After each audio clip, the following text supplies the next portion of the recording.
I recently stayed at a cabin here in Washington called Pine House, and it's located about 2 hours away from where I live in a town called Clay Elum.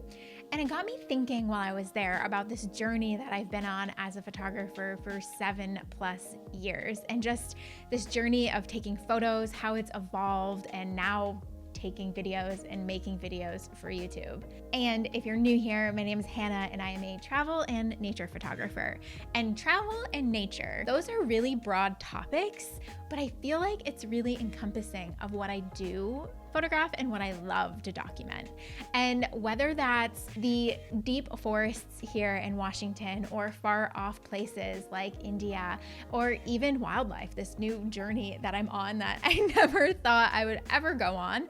I just feel like travel and nature photography really embody what I love to photograph. And within that category of travel comes architecture. So whether I'm photographing places like Pine House, or I'm traveling internationally to India and photographing the Taj Mahal, or to Rome photographing the Colosseum, or to Morocco, or to Indonesia, architecture is present everywhere you look. So it can be this cabin, or it can be something as grand as the Taj Mahal. And honestly, early on as a photographer, I found architecture to be very hard to photograph in my own way. I could see how it was done and I could replicate images, but I didn't ever have my own sort of flavor, if you will, when it came to architecture photography. So it wasn't until I started diving a little bit deeper that I really started to get a grasp for how to even photograph it. I would always take the obvious photos. What are the obvious photos? Center composition at golden hour. And honestly, this was to my own disadvantage. Had I started sooner experimenting with light and angles and all the things I'm gonna get to shortly, I think I would be a lot further along in terms of my skill set when it comes to architecture photography, especially after shooting it for 7 years. And over those years, the less dependent I was on things like weather, the better I became at architecture and interior photography. And the thing about architecture photography is that it is very singular. Every building, every structure, every interior is going to be different than anything else that's out there in the world that you will encounter. So photographing, say, the Taj Mahal, like I had the opportunity to do last year, and comparing that with photographing the Colosseum, these are two totally different structures and really require two totally different perspectives. After those long 7 years, I feel like I've finally kind of cracked this code on figuring out what works for me when shooting architecture. So I'm going to share that with you. The first little nugget of knowledge I want to bestow upon you is to play with the light, or the lack thereof. Obviously, we all love sunny days and golden hour. There is no denying that. And it's a beautiful time of day to take photos, especially of cities and architecture. But sometimes we're in a place for a very short amount of time and we don't necessarily have the opportunity to wait around for that perfect weather. And so in that, I just want to say, make sure you're not letting the weather or the lighting limit you. Instead, use it to your advantage. So say it's the middle of the day and you only have this short window of opportunity to photograph a location or a piece of architecture, but the light is not ideal. It's really bright and not diffused, and it's causing a lot of really harsh contrasts and shadows.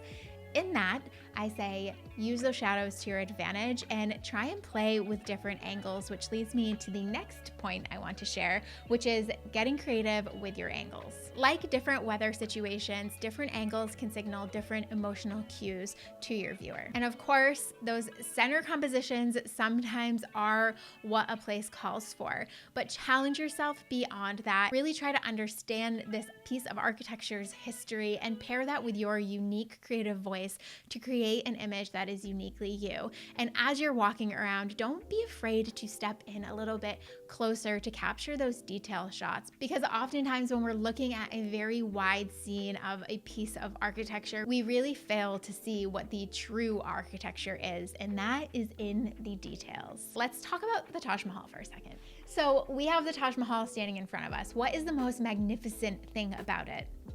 its size and its scale. So of course, when you're at the Taj Mahal, you're gonna take a very wide photo of it because it is so breathtaking and it literally just feels like it pops out of nowhere and it's like a mirage. So I had to take that very classic wide photo. But as I was walking around, I think I was in the Taj Mahal for 3 or 4 hours. I spent an entire morning walking around there. When I was doing that, I was really just paying attention to the different angles and perspectives that I was taking in. I was able to take that wide, but then also walk around, enjoy the grounds, and get really close. Graze my hand across the Taj Mahal, take photos of the details, and really just got a feeling for the essence and the magnitude of this place. So getting close to the Taj Mahal, so photographing those patterns of the marble, the different engravings, the carvings, and all of the different elements that really made up this big structure. So I took a very wide composition, and as I got closer to the Taj Mahal, I slowly narrowed down on it and started to photograph smaller details. So when you're in a place, of course, take those very big wides, but then as you're walking around, let it be fluid. Let the place kind of speak to you and draw you in, because I'm willing to bet what you're going to notice is going to be entirely different than what I would notice. And it's really easy to miss out on those details when you're just walking around, only focusing on those wider compositions. And when I was walking around the Taj Mahal, one of the main things I wanted was detailed shots. I wanted to know what it looked like up close. And if I'm wanting to know that, I'm sure other people are wanting to know that. So taking those photos of details is really allowing you to bring your viewer into your photo in a way that really is impossible without actually being there. But photography allows that. Photography allows you to bring your viewer in through your unique lens, and they can experience that place for themselves, even if they aren't necessarily there. To sum those two things up, we are going to now capture wides, and we are also going to capture the details. So we are no longer limiting ourselves to wide open compositions. We are going in and taking close-up detail shots. The fourth little nugget of knowledge I want to share is to use leading lines. Now, I know they can be scary because we've got things like lens distortion to worry about, but when you really start to use them to your advantage, you're kind of taking your viewer on this journey. So if you use a leading line in a way that guides your viewer's eye to your intended subject, it's sort of like this photographic journey that is unlike any other they've ever been on, because it's uniquely your photograph.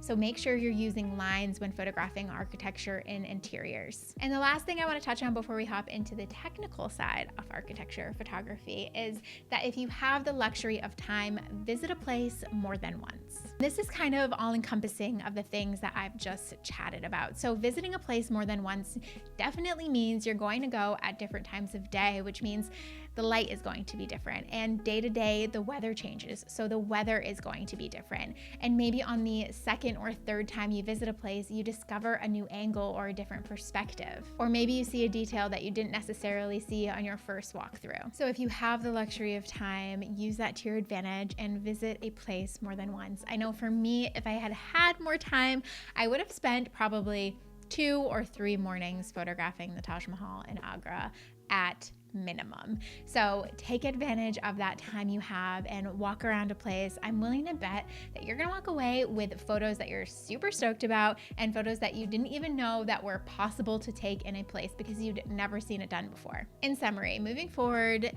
these are the things you're going to do when photographing architecture. You're not going to get bummed out at the weather. You're going to actually use it to your advantage and shoot at all different times of day. You're then going to get creative with angles and really pay attention to scale and take those wide shots, but also get really close to the details.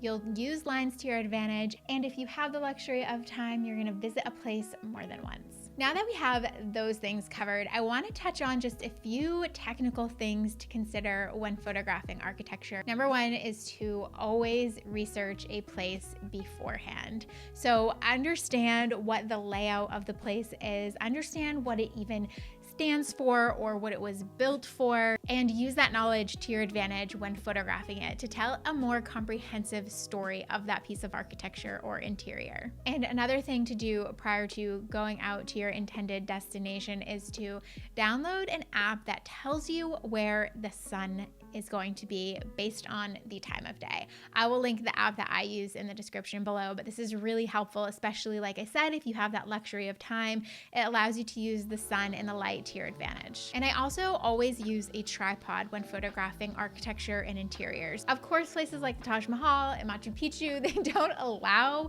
tripods, so obviously figure out the regulations beforehand. But using a tripod really ensures that those lines and the perspectives are going to be on point. And in those situations where I can't necessarily use a tripod, I do of course always try to get it as accurate as possible, making sure lines and angles all line up properly.